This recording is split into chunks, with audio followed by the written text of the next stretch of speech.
tanawa, imbes na makatabang sila, naghimo na hinoon sila nga makadelikado para sa mga tao nga lumulupyo dire. Tanawa ninyo, ang yuta na landslide, tanawa.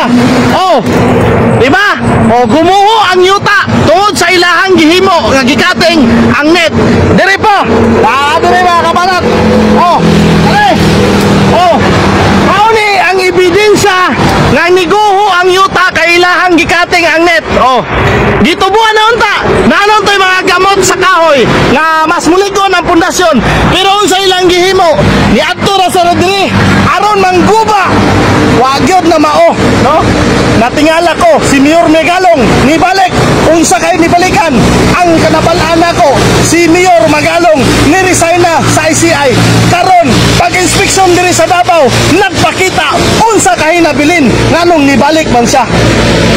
Remember mga kabanat, sa balita ni gawas karon ang budget sa ICI kung wako nagkamali 41.4 billion pesos ang budget para sa ICI. Nibalik na.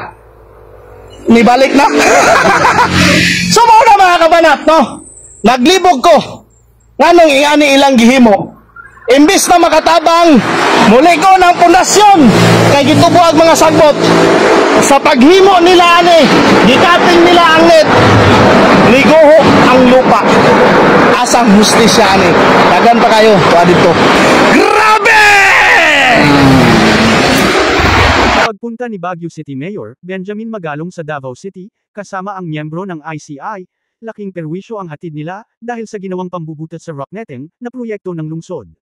Ang resulta, biglang gumuho ang bahagi kung saan ay kinuha nila ang net na pumipigil sa pagguho ng lupa.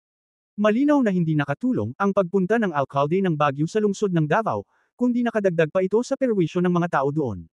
Marami ang mga nagtatanong, bakit sa Davao nag-inspection si Magalong, gayong nasa Visayas, ang malaking naapektuhan ng mga pagbaha at bagyo. Marami ang mga nagtatanong kung sino di umano ang nag-utos sa kanila na mag-imbestiga sa Davao, na klaro naman, na maganda ang mga ginawang proyekto ng syudad, at kahit nga ang mga mamamayan, ay satisfied sa mga flood control na pinatayo ng kanilang gobyerno, klaro na ito ay bahagi ng malawakang pamumulitika. Sa mga Duterte, malinaw na ang nag-utos kay Magalong, ay walang iba kundi nasa Malacanang lang, si Marcos. Umuwi si Magalong at ang ICI, na bokya, na walang nakitang anumang missing flood control sa Davao City, o anumang maanumalyang flood control projects, dahil lahat ng proyekto sa Davao City ay talagang standard quality, at pasok sa internasyonal na pamantayan.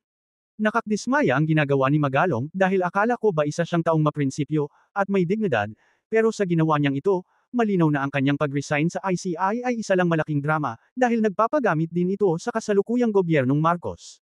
Ang prinsipyo ni Magalong ay kayang bilhin na halaga ng isang salapi.